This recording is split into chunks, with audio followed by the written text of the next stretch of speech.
Hello everyone and welcome back to the SteemTrail Gaming News. Today is the 19th February 2018. My name is Kralizec and I will be your host for the evening. Today we got two stories for you guys.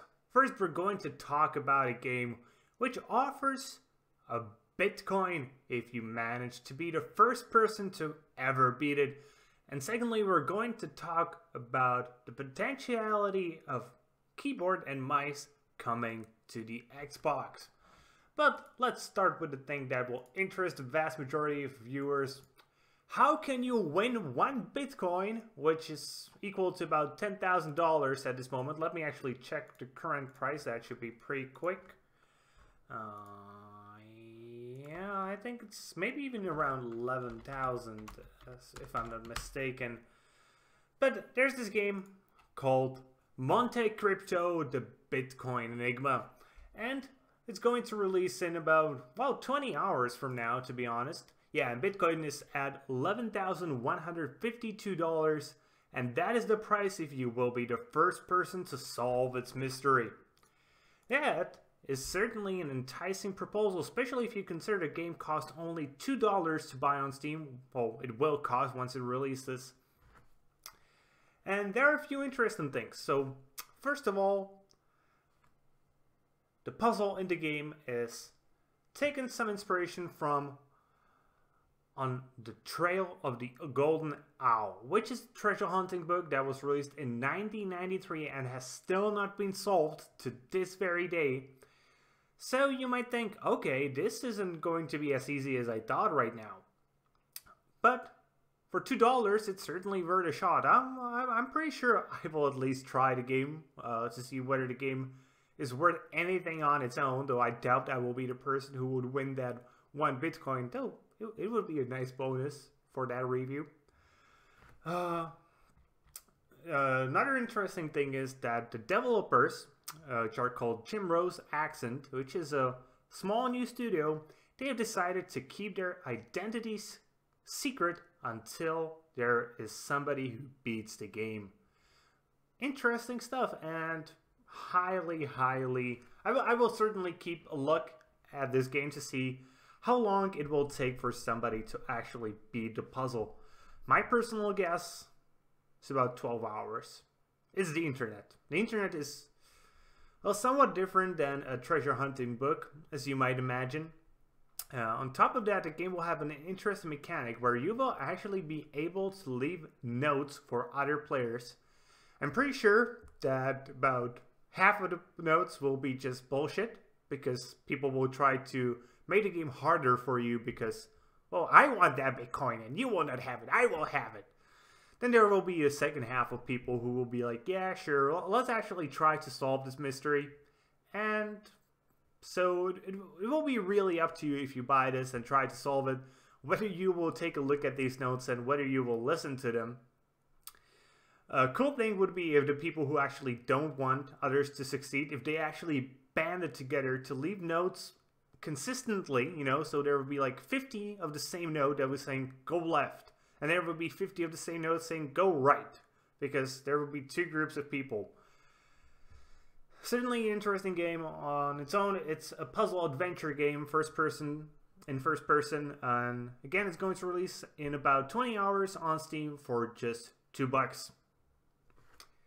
And our second piece of news today is about Microsoft, as they have been talking a little bit more about the potentiality of mouse and keyboard appearing as an accessory for the Xbox One. Well, there are some ways to actually get a mouse and keyboard to work with the Xbox One as they are with the PlayStation. Generally, their use is somewhat frowned upon because, well, they do give you some advantages, especially in first-person shooters, because, you know, aiming with a mouse is just so much more better than aiming with a gamepad. I still don't understand how people even play first-person shooters with a gamepad. I've tried it. It's so fucking horrible. I die like literally 5 seconds in. Just aiming with your mouse is so much more natural. It's one of the reasons I'm a PC Master Race guy, But, you know, I just prefer a mouse. I use it every day, I use it in my work, and it just seems natural to use it in gaming.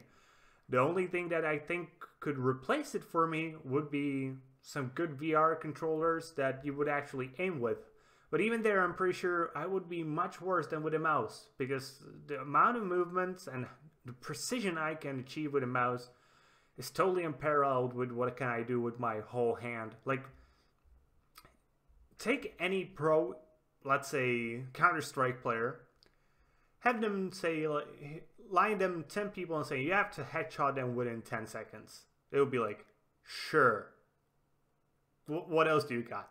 Then take them to a shooting range and say you have to hit that little tiny spot in the middle of the circle 10 times in 10 seconds. They'll be like, what the fuck? I cannot do that. And really good sports shooters cannot do that most of the time. There are a few people who maybe would be able to do it at a certain distance. But if you take a look at the Olympics, they can shoot like almost to the dead center of the training circle, but it still takes them like a lot of time to aim it. Certainly not less than 10 seconds for 10 shots. But in the past, Microsoft has had some talking about that they would like to add mice and keyboards as accessories for the games. And they have been talking about it a little bit more. More specifically, Mike Ybarra said that developers have the choice to use APIs that detect and not allow these. It's up to them, but the capability is there. He also said, but there are helpful scenarios with these devices, accessibility for one. Our general approach is to empower the developer to manage their game how they want. And that's a pretty decent way to do it. Just for like menu interaction and chat, having the access to a keyboard would be fucking amazing. Even just going through the menus with a keyboard would be so much more natural to me, even though for that, the gamepad or a controller doesn't really bother me that much. I would obviously prefer to use a mouse to navigate the menu, but especially for chat and functions like, oh, you have to input your credit card number. Now type it with a gamepad. You're like, fuck, I don't want to do this. And then keyboard, you're like, click, click, click, click, click, click, click, click, click, click, click, click, click, enter. I'm done. Yeah, it takes about 1/10 of the time it would take you on a gamepad. Not to mention, obviously, chat, you know, typing like A, D, G. And especially if you're a person who can type quickly, as I can proudly call myself as one of those, then it's just not even a competition. It's like, it's not even the same league. It's not even the same sport. Like, I can probably type about 12 sentences while they write one, maybe even more, if I'm going to use a keyboard, especially a decent keyboard, which I'm used to typing on.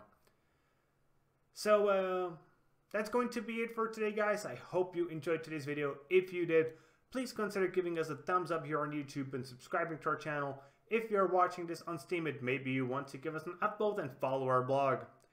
Be sure to leave a comment. Tell me, will you play the Bitcoin search game, or would you like to have a mouse and keyboard on your Xbox? Also, be sure to tune in tomorrow for more gaming news, as we are your source of daily gaming news every single day. See you guys later with more gaming content.